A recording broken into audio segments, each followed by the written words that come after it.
안녕하세요. 복잡하고 어려운 세금 라운지에서처럼 편안하게 해결해드리는 도담 텍스 라운지의 김정환 세무사입니다. 오늘은 제가 이제 신한은행과 농협은행 그리고 회계법인에서 우리 대표님들이나 이제 고액 자산가들을 상대로 컨설팅을 진행하면서 약간 놀라운 사실이 가장 기본적인 이 재무제표를 잘 보지 못하는 사장님들이 많았다는 거죠. 근데 이 재무제표라는 것이 우리가 다 알 필요는 없습니다. 우리는 감사인이 아니거든요. 따라서 오늘은 이 재무제표를 어떻게 하면 쉽게 볼 수 있고 그 재무제표 중에서 어떠한 요소만 우리 사장님들이 아시면 되는지, 그런 어떻게 보면 재무제표라는 것은 기업의 성적표입니다. 이 성적표를 받아보았을 때 내가 수인지 미인지 아니면 양인지 이런 사실 정도를 판단할 수 있게끔 핵심적인 부분만 간추려서 실무에서 바로 이해할 수 있도록 그렇게 한번 영상을 꾸며보도록 하겠습니다. 자, 그러면 보시면 우리가 이제 재무제표는 구성이 결국 가장 기본적인 것은, 재무제표는 재무상태표와 손익계산서, 제조원가 명세서 이렇게 이제 이루어져 있습니다. 그 중에서 이제 제조원가 명세서는 우리가 이제 손익계산서에서 매출 원가에 대한 자세한 설명을 덧붙이는 표현인데요. 요거는 제조업체만 사용이 됩니다. 따라서 기본적으로 재무상태표와 손익계산서를 이해하셔야 되는데, 우선 여기 보시다시피 이 먼저 재무상태표입니다. 이 재무상태표라는 것은 쉽게 말해서 회사의 특정 시점, 즉 보통은 12월 31일이죠. 12월 31일 날 회사의 골격, 체격을 보는 표입니다. 따라서 그 골격은 이 자산, 부채, 자본으로 나누어져 있는 거죠. 그래서 재무상태표에 그냥 딱 받아보시면 가장 쉽게 볼 수 있는 게 이제 자산, 부채, 자본인데, 그 중에서 이 자산은 부채와 자본으로 이루어져 있습니다. 이 자본이라는 것은 처음에 제가 사업을 할 때 납입하는 출자금이죠. 이 출자금인 진짜 내 것과 우리가 은행으로부터, 은행은 채권자지 않습니까? 빌린 돈도 내 겁니다. 따라서 진짜 내 거인 자본과 빌린 돈인 부채를 합쳐서 자산, 즉 내게 되는 겁니다. 자산이 되는 거죠. 따라서 이 자산, 부채, 자본으로 이루어져 있는 12월 31일자의 체력을 나타내는 표인데, 그 자산과 부채는 자세히 보면 이 크게 어려울 것 없이 유동자산, 비유동자산, 유동부채, 비유동부채 이렇게만 이루어져 있습니다. 따라서 우리가 자산을 볼 때 유동, 비유동, 부채를 볼 때 유동, 비유동 이렇게만 구분하면 되는데, 그 기준은 바로 1년 이내에 되느냐 1년 이후에 되느냐의 차이고, 이걸 자산에 대입하면 1년 이내에 현금화될 수 있는 자산이 바로 유동자산, 그 예는 바로 우리가 예금, 그리고 단기 대여금 이런 것들은 바로 1년 이내에 현금화 되지 않습니까? 그런 것들을 자산이라고 얘기하고, 이제 비유동자산은 현금화가 되는데 1년이 넘어가는 자산이 있죠. 예를 들면 유형자산, 우리가 토지 건물 같은 것들은 팔아서 현금화 시키는데 1년이 넘어가지 않습니까? 그런 유형자산 같은 것들을 비유동자산이라고 한다. 그리고 부채도 마찬가지로 1년 이내 회수기일이 도래하는 채권, 즉 단기대여금 같은 거죠. 그리고 회수기일이 1년 좀 넘게 남았다, 조금 여유가 있다, 이걸 이제 비유동자산이라, 비유동부채라고 해서 우리가 자산과 부채 이 정도만 이해를 하시면 된다라는 거죠. 그래서 우리가 이 다음 장으로 한번 넘어가 보면 재무상태표의 자산, 부채, 자본을 설명드렸고, 그러면 이제 손익계산서라는 것이 있습니다. 이 손익계산서는 아까 재무상태표는 특정 시점인 12월 31일자에 회사의 골격을, 체격을 나타낸다고 했죠. 하지만 이 손익계산서는 1월 1일부터 12월 31일, 즉 플로우, 쭉 기간에 대한 우리가 성적표입니다. 따라서 우리가 사업을 해서 장사해서 얼마 벌었니?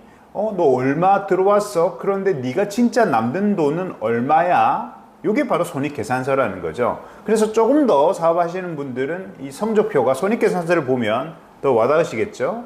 그래서 기본적인 골격은 우리가 사업에서 들어온 번 돈, 매출액에서 뭐 원가, 식재료, 아니면 제조업이면 제조원가, 이런 원가를 빼면 매출 총이익이 계산이 되고, 거기에서 우리가 판매관리비는 우리가 이 영업 활동을 하는 데 있어서 필요한 판매 관리 활동에 대한 돈입니다. 직접 판관비는 판매 관리 활동. 따라서 이 급여도 들어갈 수가 있고 접대비도 있고 복리후생비 그리고 여러 가지 세금 지급 수수료 이런 것들이 구성되어 있습니다. 근데 여기서 하나 문제.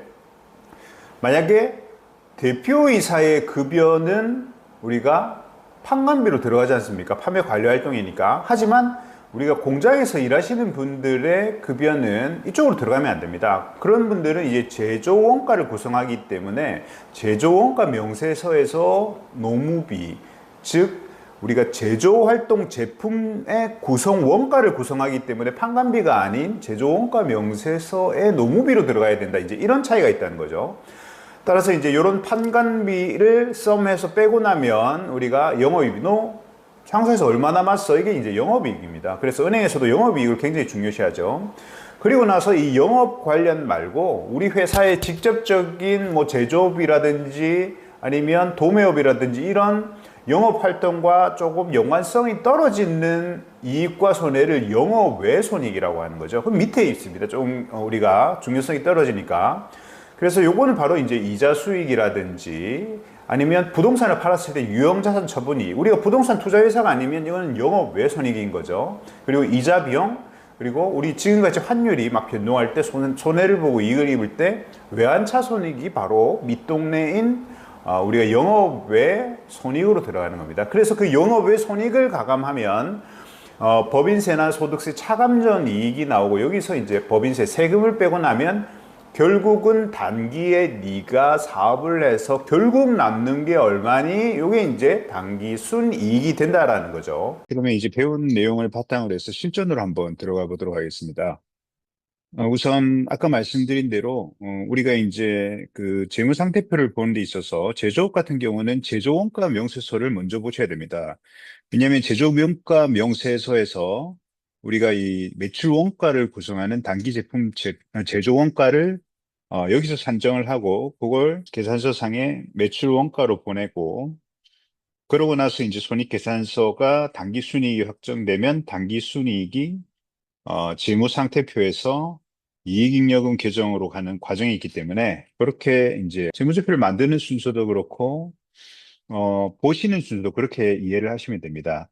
자, 따라서 이 회사 같은 경우에는 우리가 이제 제조업체는 크게 원가가 원재료비와 재료비, 노무비, 그 다음에 제조 간접비 이 세 가지로 구성이 됩니다. 그래서 이 회사 같은 경우에는 이제 기초 원재료가 있고 거기에 단기 매입한 원재료비를 가산하고 기말 재고를 차감하면 원재료비가 이제 11억 정도가 나온 거죠. 거기에서 우리가 공장에서 일하는 분들의 인건비, 노무비가 3억 3,200 정도가 나왔고 그 밖에 이제 공장의 뭐 전기료, 수도료, 가스료 이런 제방 경비들의 합이 제조 간접비인데 이게 이제 6억 6,700 정도가 나왔습니다. 그래서 이걸 총 더하면 단기 총 제조 비용이라는 명칭을 쓰고요. 그게 이제 21억 3,800이 있죠. 그래서 이 부분이 바로 이제 손익계산서 상에 매출 원가를 구성하는 비제품 제조 원가로 들어갑니다. 이게 똑같은 금액이죠. 21억 3,800. 자, 따라서 우리가 이제 손익계산서를 보면 우리가 사업을 해서 들어온 돈이 매출액인 40억이 잡혀 있고 그중에서도 이 회사는 제품과 임대료 관련 수입이 있습니다. 두 가지가 범주가 나눠져 있고 경우에 따라서는 도매업이 있으면 도매업 매출이 있을 수도 있겠죠. 그리고 나서 이제 원가를 빼는 데 있어서 아까 제조원가 명세서에서 본 제품 제조, 단기 제품 제조 원가가 들어왔고 그래서 이제 이 제공품이라는 계정이 이제 완제품이 되기 전에 계정이고 따라서 이 제품 제조 원가는 기초에서 우리가 또 제품이 있었지 않습니까? 기초에 재고 창고에 남아 있는 그 제품 재고에다가 올해 발생했던 단기 제품 제조 원가를 가산하고 그리고 기말에 또 창고에 남아 있는 걸 빼줘버리면 이제 역산해서 매출 원가가 산정이 되는 겁니다. 그래서 우리가 이제 손익이 너무 이제 나지 않거나 조절을 해야 될 때 실무적으로 비상장 중소기업에서 가장 많이 하는 것이 이제 기말 제품 재고를 가지고 조절을 하는 것이죠.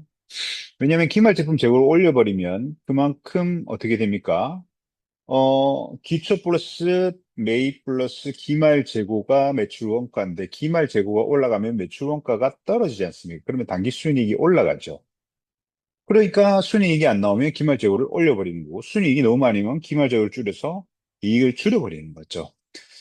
이런 것들을 하면, 근데 다음 연도에 바로 기초에 기초재고가 과대 계상돼서 반대 효과가 그대로 나타나기 때문에 계속해서 기말재고를 늘려야 되는 그런 문제점이 발생할 수가 있습니다. 따라서 될 수 있으면 이런 임시 방편은 활용하지 않는 것이 좋습니다.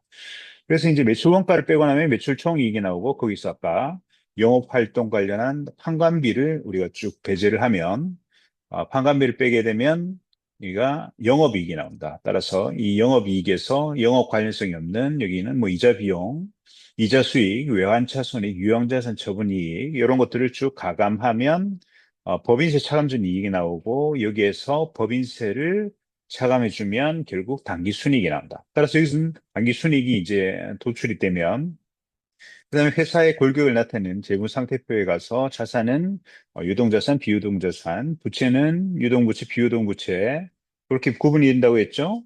그러고 나서 방금 말씀드린 당기순이익이 이익잉여금에 쌓여서 계속 누적적으로 기업의 자본, 즉 체력 구조를 증가시키는 원동이 된다. 이렇게 이해하시면 됩니다.